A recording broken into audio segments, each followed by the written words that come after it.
Welcome to today's presentation, Mira Mesa Community Plan Update, Mobility Corridor Concept. My name is Alex Frost, Senior Planner with the City of San Diego Planning Department. With me is Claudia Brizuela, Associate Traffic Engineer, and Amy Jackson from Kimberly Horn. Let's get started. Today's presentation will cover agenda items 1 and 3. Item 2 will be postponed.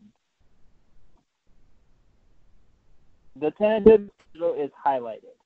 The April meeting will cover the revision to the urban design concepts for the major shopping centers in Mira Mesa. We are planning to convene a community workshop and launch the online engagement tool on June 3rd to help develop the land use scenarios. But a lot of the schedule is up in the air at the moment. As mentioned earlier, discussion on Miramar Gateway urban design concepts will be postponed until next in-person meeting. Now, Claudia will provide an overview of the mobility presentation. Hi everyone, this is Claudia. I will begin by giving the outline for our mobility vision presentation. So first, I'd like to cover feedback we've received from the community's concerns. We previously went to the community in November of 2019, had some follow-up questions, and wanted to inform you guys of what's been going on since then. Then Amy will go over the approach to mobility, as well as the recommended networks, and then she'll then go into the proposed corridors and intersections, give you guys a walkthrough of what we're proposing, what our recommendations are for each corridor, followed by next steps. So what we've heard to date with regards to mobility, we've heard the construction of Carroll Canyon Road should be a priority. The city and region both need to invest in transit. We've heard considerations for transit along Miramar Road, as well as pedestrian safety around Mira Mesa Town Center. There's a need to improve access across Interstate 15 to Scripps Ranch. And finally, we've heard the idea of rails to trails, converting some existing railway along the southern portion of Miramar Road to an active trail system. So Carroll Canyon Road, the Stone Creek and Three Roots master plan developments are continuing to progress and will provide right-of-way for the roadway, for the Carroll Canyon Road roadway, as well as space for a future transit line. We continue to work with SANDAG and MTS on incorporating the future transit line in their respective plans. Both agencies have indicated that they prefer dedicated space in the center median for their bus system.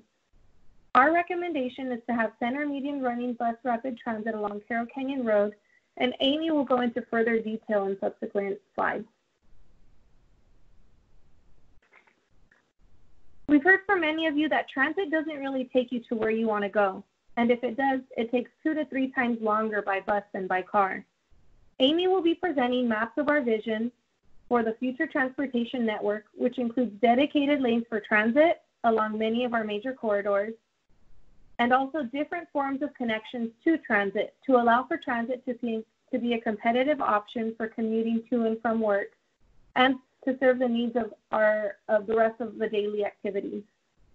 We believe that dedicating space within our roadways specifically for transit is putting transit first and is a more efficient way of moving more people within the community. In addition, there was a desire to consider transit in the middle of the roadway along Miramar Road.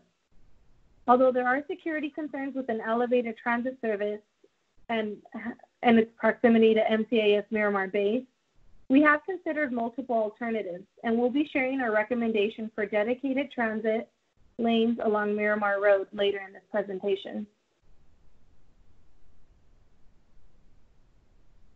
We have also been receiving emails about improving connectivity to Scripps Ranch. We've been looking into different options and considering different trade-offs.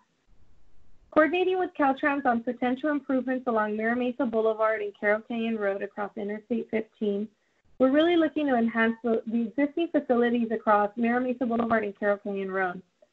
This includes consideration for a pedestrian-activated crossing or grade-separated crossing at the freeway on-ramp along Mira Mesa Boulevard. We're also looking to extend the existing multi-use path near Miramar College to connect to Gold Coast Drive and Mira Mesa Boulevard. Lastly, our consultants are evaluating whether a separate ped bike structure could be strategically placed and constructed to provide a connection to the Miramar College Transit Station from Scripps Ranch. That will also serve as a new connection for residents and transit riders to access employment and shops in Scripps Ranch. All of this is in the middle of coordination with Caltrans, and our consultants are taking a look at some of the design feasibilities and any design constraints for that structure, but we will keep the rest of the community involved throughout the process and updated. Rails to Trails was brought up by subcommittee members and continues to be a desire from the group. The highlighted portions are the only portions that the rail property owner has indicated would be open for discussion on purchasing the right-of-way because it no longer has existing rails and therefore does not serve their operational needs at this time. Since these segments do not really provide the connection and vision for this area, we recommend including policies in the community plan and continue to work with the rail property owner to potentially establish a new pathway either adjacent to the railway or within the railway when operations are no longer needed. I've mentioned some of the coordination that continues to take place on some of these items, but I wanted to highlight all of the different agencies, departments, coordinations that has been occurring throughout these months and really through the entire community plan update process. We continue to meet with our city departments and regional body of governments, such as SANDAG, MTS, and Caltrans, on freeway and transit-related items. We've also been in closer communication with San Diego Unified and MCAS Miramar, as we are getting into finer detail of what improvements and facilities we have identified along some of our corridors that specifically interface with MCAS Miramar base and school. Thanks, Claudia. I wanted to start with a slide that you saw last November in our last presentation. And this is just a reminder of the overall approach that we've taken to mobility in the context of the community plan. We've spent time coordinating with other elements of the plan, specifically land use and open space, to ensure that the elements all complement each other. We know, and we've heard from other presentations, that Mira Mesa is going to grow and San Diego is going to grow, and we want to make sure that that growth is smart. We want to make sure that residents and employees, visitors and students all have mobility options. If we don't provide options, then growth in terms of transportation will just mean more single occupancy vehicles on our already congested network. We want to provide options for the 7,500 people who live and work in Mira Mesa to get out of their cars if they choose. And we want to provide for the 75,000 people who commute to Mira Mesa competitive options other than single occupancy vehicles and connections to the regional network.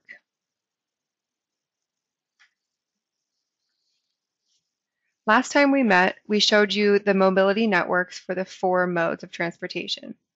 We created these networks using our overarching strategies per mode, combined with existing and proposed land uses to create a fabric of options for this community. Since then, we dove deeper into the specific corridors to determine the feasibility of those networks to be implemented within the curb-to-curb widths or the existing right-of-way widths. We identified major constraints that would prevent us from widening, and we took into account our focus areas that are anticipated for redevelopment as areas where widening for bikes, peds, and transit improvements could occur more easily. From there, we developed high-level intersection concepts that depict how 2 of these proposed corridors could potentially intersect with each other. This became a very iterative process where the mobility network was updated if the corridor feasibility study identified major constraints or characteristics that could better accommodate a different type of facility, or maybe if a right-of-way width couldn't accommodate all of the needs that were identified in all of the networks. Similarly, as we became more granular with our level of feasibility study at the intersection level, we identified more complexities that impacted our proposed corridor cross-sections.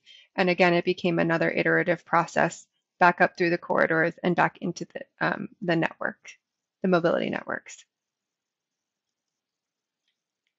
So as a review, we wanted to highlight the overarching strategies that were considered when developing each of the recommended networks.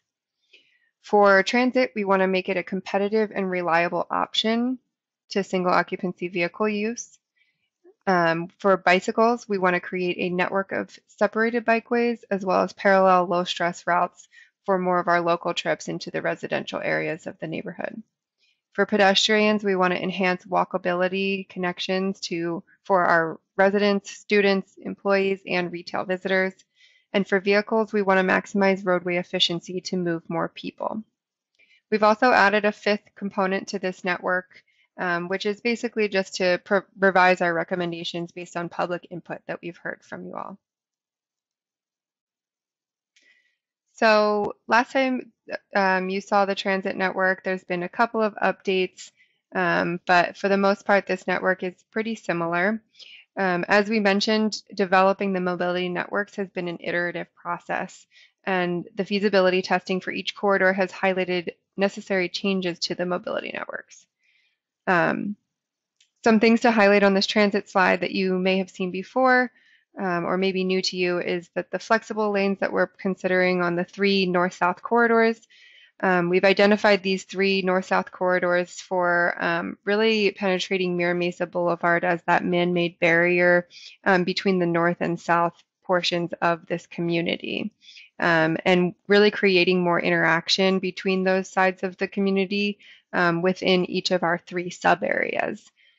We also have adapted signal timing and transit signal priority along many of what we're calling our smart corridors.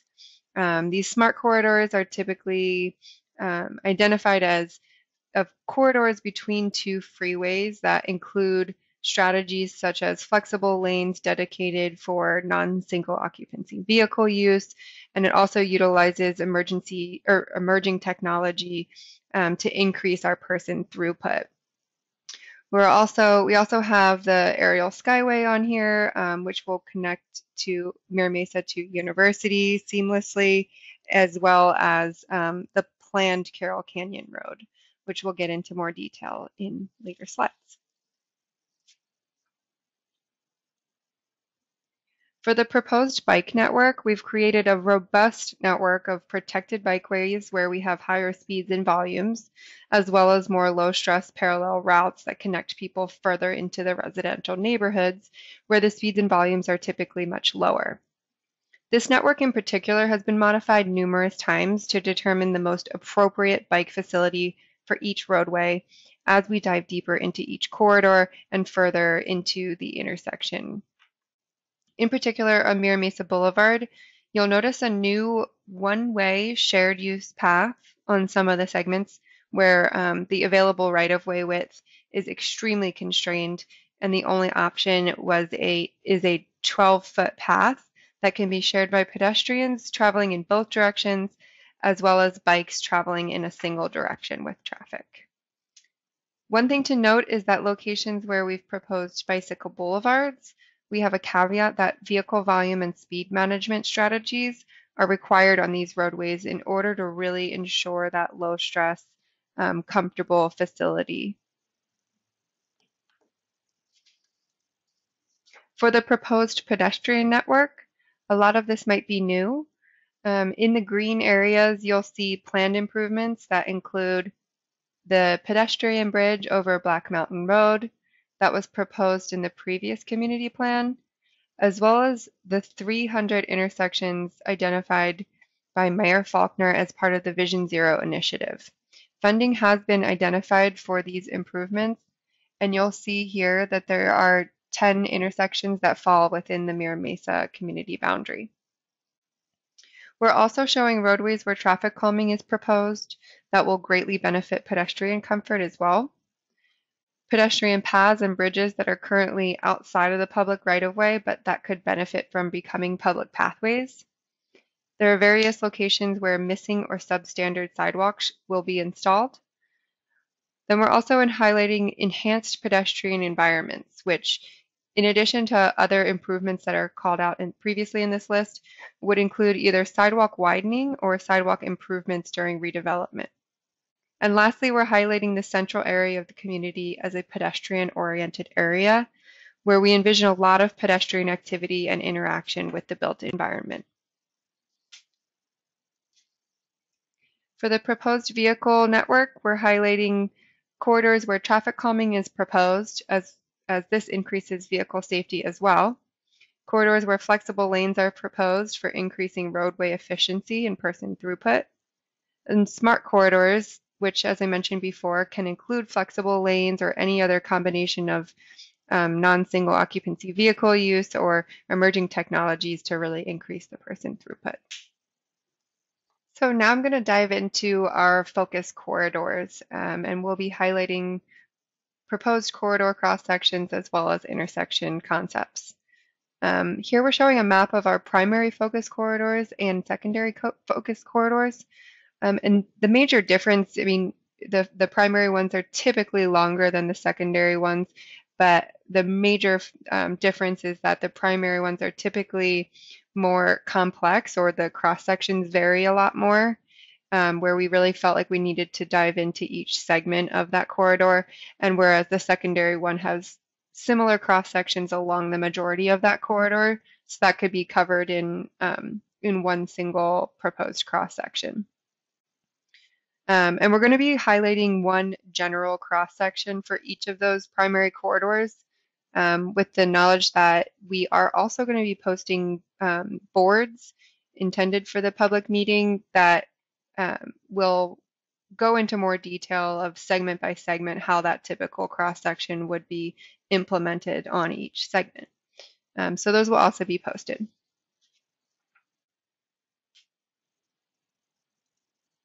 Our first corridor is Camino Ruiz, and this is one of the three major north-south corridors that we discussed earlier as our intended corridor for creating more interaction, facilitating more interaction between the north and south sides of Mira Mesa Boulevard. It runs through the heart of the community at the town center focus area, as well as Miramar Gateway and Stone Creek, in the Stone Creek area. This corridor is unique in the fact that up in the northern section, there's a lot of cul-de-sacs that abut the corridor, and they have cut-throughs just for bikes and pedestrians, not for vehicles, which really encourages the use of bikes or use of bicycling and walking as a means of transportation. And we really want to extend that bikeability and walkability further into the community by providing more low stress and comfortable facilities for pedestrians and bicycles. So what we're showing here is, again, just the general cross section. It doesn't look this exact way on every single segment of the corridor. In general, we're proposing the separated bikeways, with our goal of providing that low stress facility on all of our major corridors. Flexible lanes to dedicate space for transit and make this a more of a reliable option. And enhancing our walkability, like I said, from our residential area to key destinations along this corridor by creating more separation between pedestrians and vehicles. And here we have the intersection concept of Camino Ruiz and Mira Mesa Boulevard, where we're showing a protected intersection that really facilitates more comfortable maneuvers and navigation for pedestrians and bicycles, shorter crossing distances, and tighter radii for vehicles turning to square up to pedestrians crossing at the crosswalk and be able to make bikes and pedestrians more visible. I'm really going to be going through the intersection parts rather quickly, just because we're showing them up here for you to look at home, but it's a little bit difficult for me to get into via this format. So I'm going to be showing them just so that you can hit pause on your screen and take a deeper look yourself. Next, we have Westview Parkway along the east side of the community, another one of the three major north-south corridors, serving residential land uses, schools, parks, and tying into Miramar College and the transit station on the south end of the corridor. It also runs through the Mira Mesa Gateway focus area.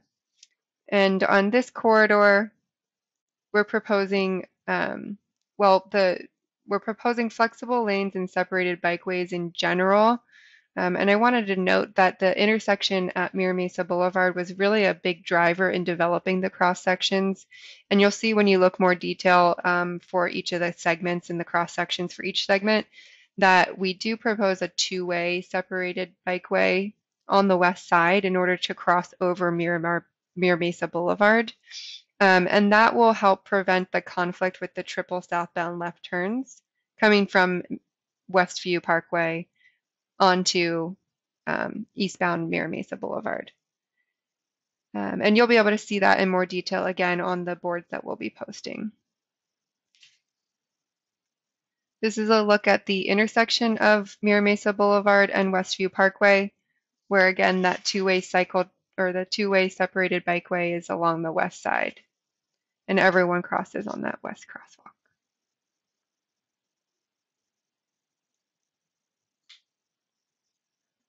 Next, we have Mira Mesa Boulevard, which is currently the only east-west corridor that goes through the entire community, soon to be joined by Carroll Canyon Road in the future.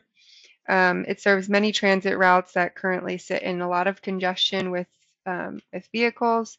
And so for that, we are also proposing flexible lanes.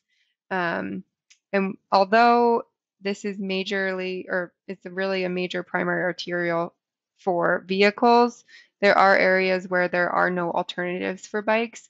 And so we're still serving these bicycles by providing a separated bikeway to make it low stress where that is the only option. Here we're showing a rendering of Mira Mesa Boulevard at Pacific Heights Boulevard.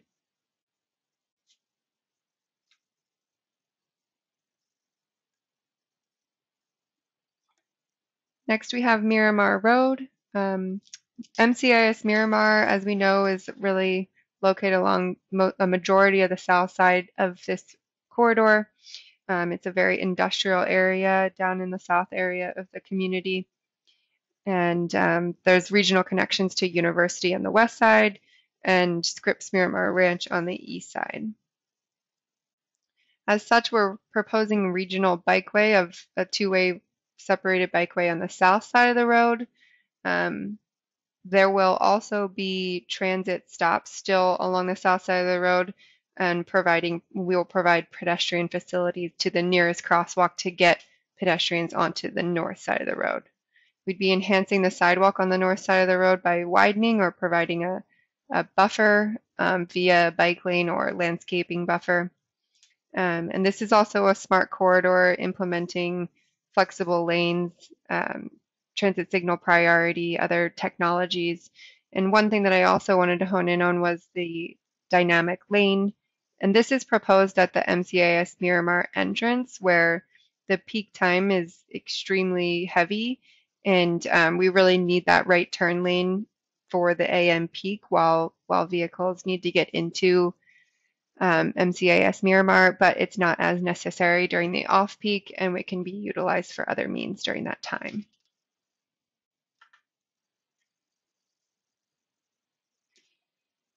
This is a rendering of the intersection at Miramar Road and Kearney Villa Drive.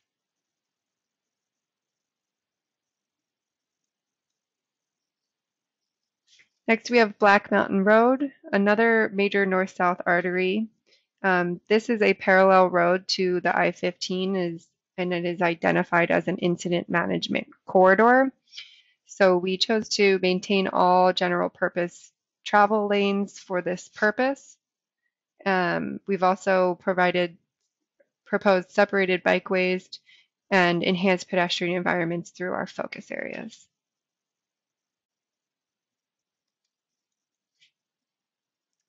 This is a rendering of Black Mountain Road at Mira Mesa Boulevard.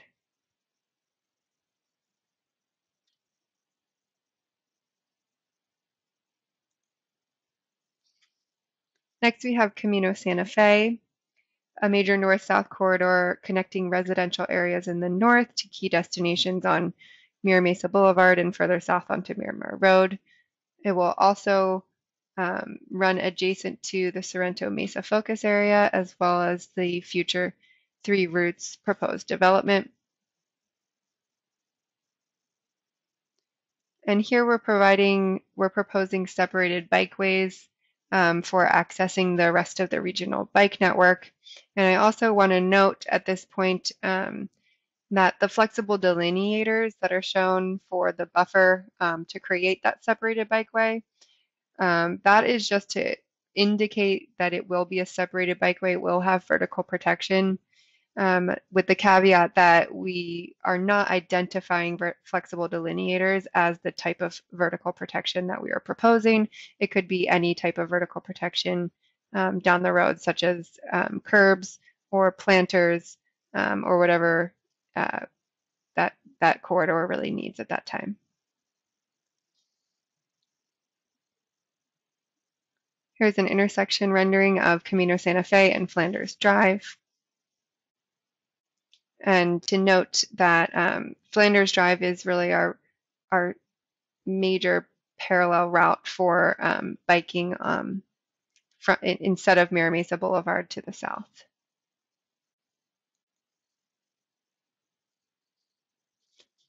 The last of our primary focus areas is Carroll Canyon Road. We know that there's a majority of the corridor will be implemented by the proposed master plan developments of 3 routes and Stone Creek. There is one more remaining portion that is in the city's responsibility to implement just west of these developments. And as part of the CPU, the team has been coordinating with Sandag and MTS to identify that a center median running BRT should be implemented along Carroll Canyon Road. And this is a cross-section of that proposed center running BRT.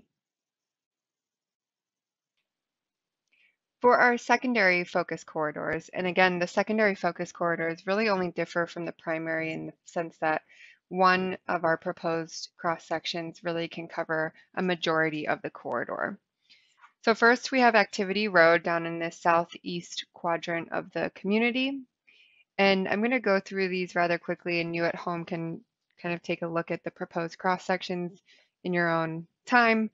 But here we're proposing separated bikeways in both directions and reducing the number of travel lanes from 4 to 3 with a 2-way left turn lane, as well as adding sidewalk on the south side or on the north side and widening it on the south side. For the Barnes Canyon Road and Scranton Road corridor, we're proposing widening the road with redevelopment and incorporating flexible lanes and buffered bike lanes. For Capricorn Way, we're providing 2 different cross sections only because the corridor changes drastically east and west of Black Mountain Road. So on the top, you can see the portion between Black Mountain Road and Westview Parkway. Or sorry, on the bottom, you can see that portion. And here we're proposing reverse angled parking instead of angle parking, as well as buffered bike lanes. On the top, you can see the portion west of Black Mountain Road for the majority of the corridor. And this is our major east-west connected low-stress bikeway to really connect the residential areas and neighborhoods up to the north. And here we're proposing shared travel bike lanes, and we would want to incorporate traffic calming enhancements such as neighborhood traffic circles or speed bumps as well.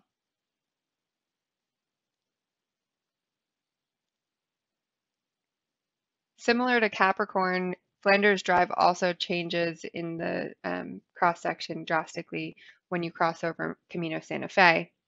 So the portion on the top is the entire eastern portion of Flanders Drive east of Camino Santa Fe. And similar to Capricorn, we would propose the shared travel bike lanes as well as traffic calming enhancements such as neighborhood traffic circles. And then the portion between Mira Mesa Boulevard and Camino Santa Fe, we're proposing reducing the number of lanes from 4 to 3 with a 2-way left turn lane, as well as buffered bike lanes. Gold Coast Drive is similar to Flanders in that it is another bike boulevard. And here we already have shared travel bike lanes on the road today, but we are also proposing to have enhanced traffic calming measures. On Kearney Villa Road, we're proposing separated bikeways in both directions.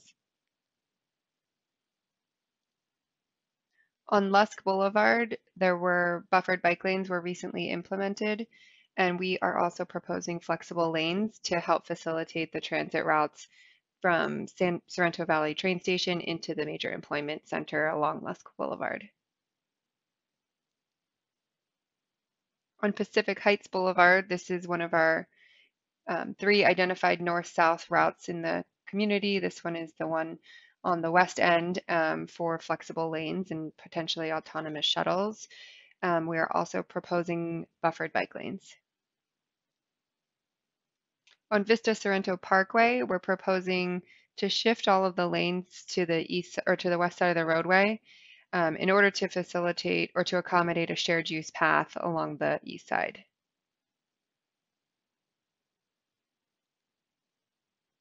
And lastly, on Sorrento Valley Parkway, Calle Cristobal corridor, we're proposing to enhance the existing buffered bike lanes by creating separated bikeways with vertical separation.